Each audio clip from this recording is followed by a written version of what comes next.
Hey guys, today we're going to talk about running myths with Nick. And today we do myth number 3, the 10% rule.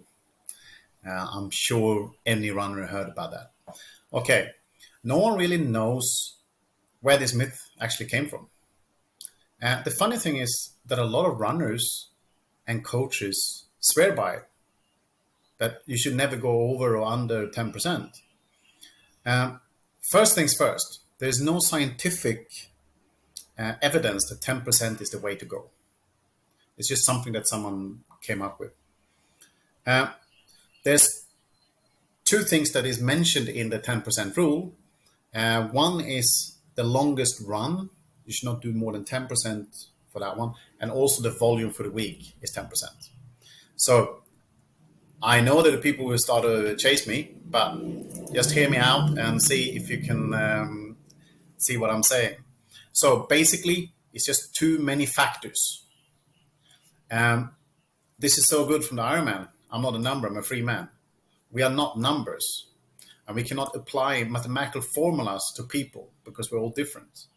There's so many different factors that play into someone that start running or someone who's been running uh, that you have to in things like, for example, background, former injuries, how much weight, running style, recovery, cross training. What else do you do?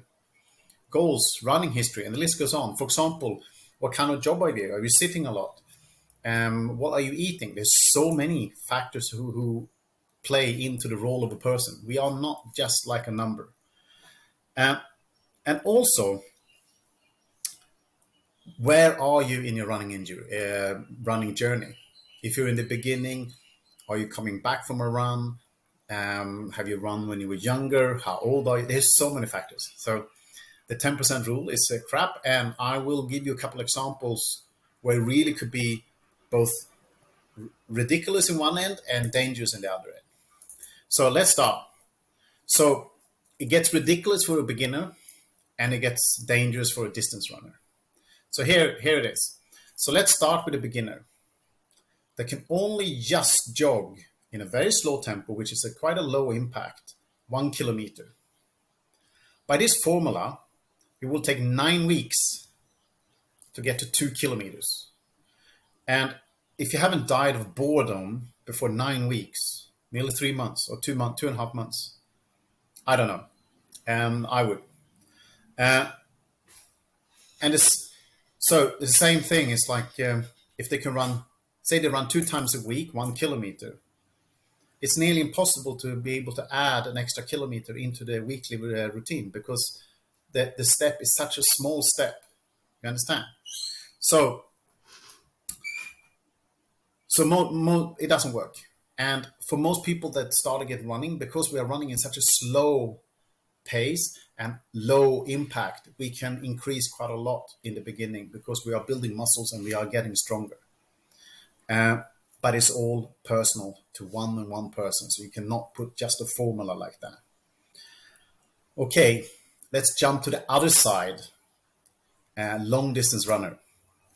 So let's say someone run 100 kilometers per week, which is quite normal. I do that quite a lot when I in high training, and you had 10% of volume each week. Within 5 weeks, the total volume would be 160 kilometers per week.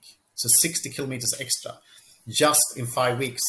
And that's a crazy increase on volume 1 week. And it might actually push them to overtrain and get injuries.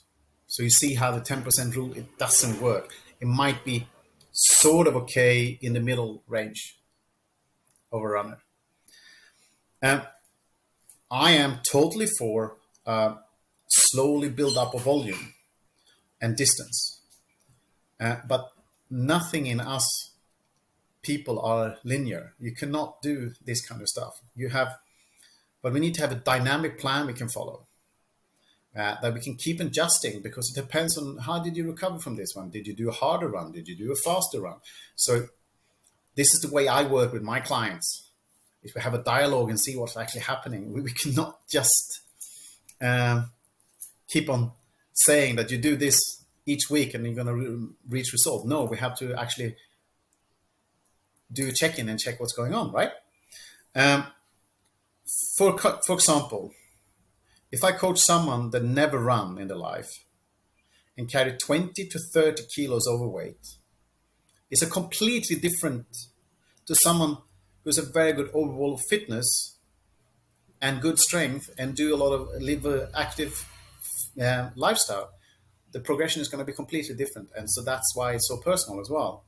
So guys, let's stop treat humans as mathematical formulas and machines. We are not, and look at the real person instead. This is the most important, and having plans that you can actually adjust with life. So if this makes sense to you, and you do believe that a dynamic program and changes